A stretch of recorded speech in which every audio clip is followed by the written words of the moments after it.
I said to you that because the armed gangs are losing the war on the ground in the Western Mountain and in Brega, because they feel, this is, by the way, answering your question. I'm giving you the big picture.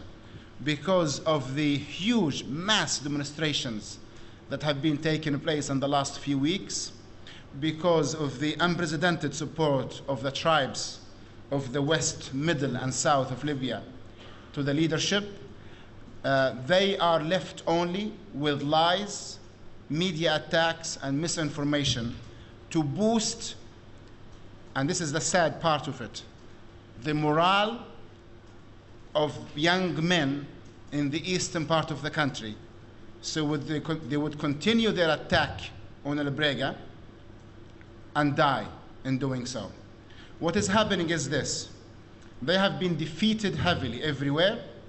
They know that even if they gain ground for 1 day, 2 days, or even a week, that ground is going to be won back by the Libyan armed forces easily once NATO's attack soften.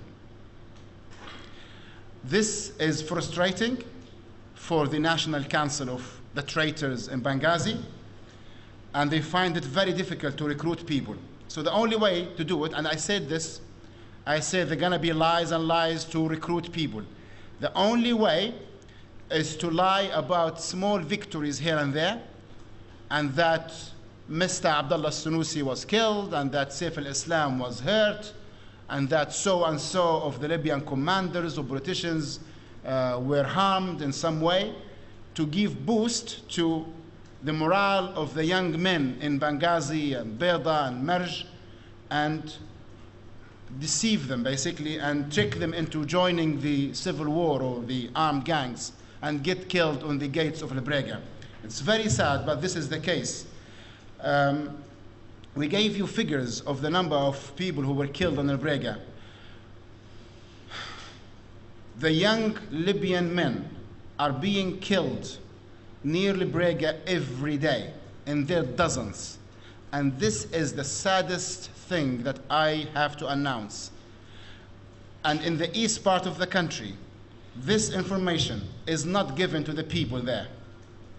So some keep sending their kids to the war front, believing that the Brega will fall and then Tripoli will fall and they will be victorious.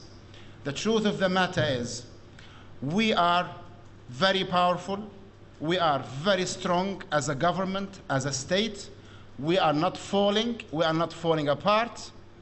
We are able to perform every single duty a legitimate government should perform, from opening the smallest school in the smallest city, to opening the big factories, to ministries, while in the east they cannot have one single school operating.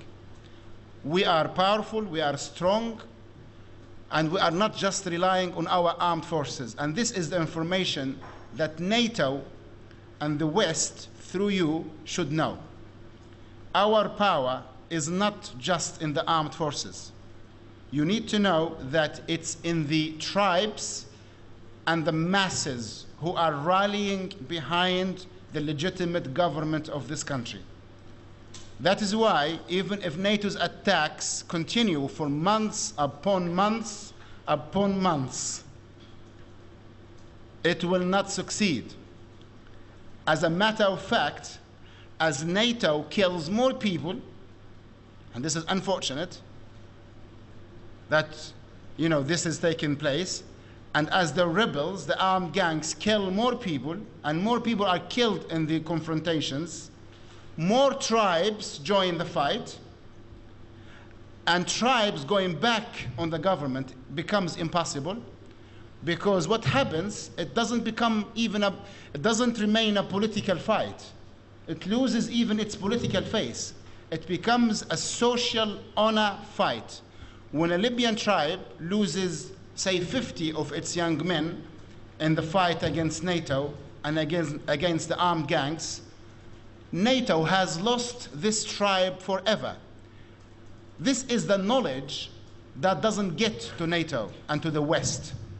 that they have long alienated the Libyan people from any possible NATO operation. And it's what we believe in our culture, martyrs do. This is exactly what martyrdom means to us as Muslims. When someone becomes a martyr, his blood becomes the power by which you fight and you become victorious. And God knows NATO and the armed gangs gave us enough blood of the martyrs for us to keep fighting till the day of judgment. NATO, you are losing, you will lose. The armed gangs in the Western Mountain and the east part of the country, you have no future in Libya. You have lost it, admit it. You need NATO to be with you, covering you, protecting you, bombing for you, rocketing for you all the time. And NATO cannot do that all the time. They will stop. And then what will you do? If you do not come to the negotiation table and talk and find a peaceful way out of this, you have no future in Libya. You'll have to run away from Libya. Gaddafi will not leave Libya. He will not leave his position as the honorable, dignified, courageous, brave leader of this beautiful nation. You are the ones who will have to leave. Unless you come and speak to us, then we will have some sort of understanding and we will move the country forward. Otherwise, I have news for you, both NATO and the rebels. You have lost the war. You see, we have to find a way so that you will never misunderstand the leader's speeches ever again. I don't know how, but maybe we should have an immediate meeting after the leader speak. Absolutely, because this has been a problem for us. The leader did not say that. The leader said that we should have negotiation, or talk, not negotiation. He said talk, we should talk. But he said, not me. He said, I will never speak to these people. He said, this matter is left to these people you see on the TV screen, meaning the Libyan masses. The Libyan people are the ones who can have talks with the rebels if they want to, and whatever they decide, the Libyan people, that him as a leader will follow. But he said for him, as an honorable, dignified leader who fought against NATO, against the armies of the West, it's not his level, it's not his position to talk to some thieves and traitors of this country. But the Libyan people, because it's their future, they can do that if they want. And he actually said, do that. He said, he encouraged the masses. He said, talk to these people and try to talk sense into them and stop this violence. And he said, march unarmed to the occupied cities of Misrata and the Western Mountain. And he encouraged the tribes of the East, and he named a few of these tribes, encouraged them to disarm the armed gangs and to gain their cities back.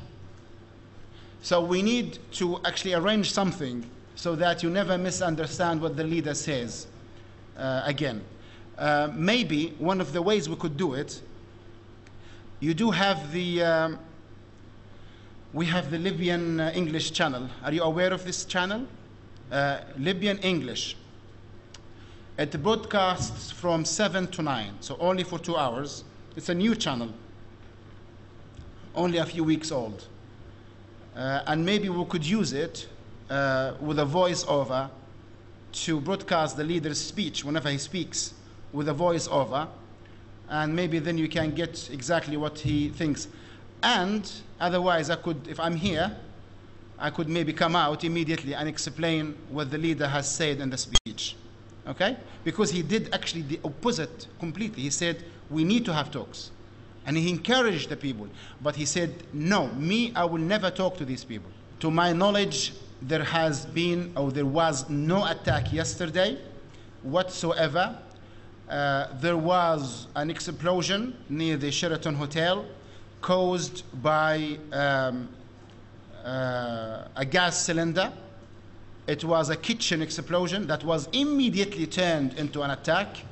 because they wanted to boost their morale, as I said. No one whatsoever was harmed. All of the Libyan officials are in good health. No one was killed or injured.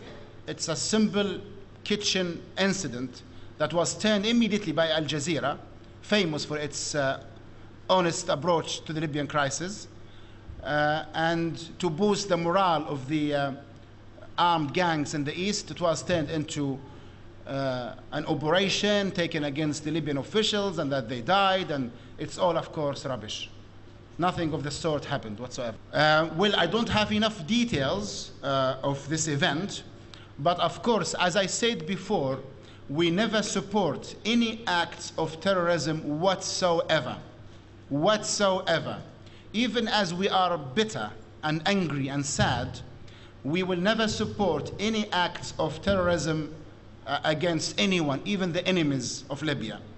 What the leader said before, and please do quote the leader correctly, what he said is, hatred begets hatred. And that do not expect Libyans to be machines, dead-hearted. He said, if you kill people, if you attack people, if you murder children, expect that you are building a culture of hatred and violence in the hearts of the many. And he said, we cannot control the hearts of the many. And indeed, we cannot control the actions of the many. And in time, maybe not now, maybe not tomorrow, maybe next year, maybe in 10 years' time, a terrorist like Osama bin Laden will come out and will kill many Europeans or many Americans, and then people will ask the same stupid question: why do they hate us? Well, because he killed his brother 10 years ago, or destroyed his house, or sided with gangs that were terrorizing his country. He grew up with the hatred in his heart, joined some stupid extremist organization, and attacked you to take revenge. And that's the terrorism. Terrorism is not a fantasy, is not a visitor from outside planet.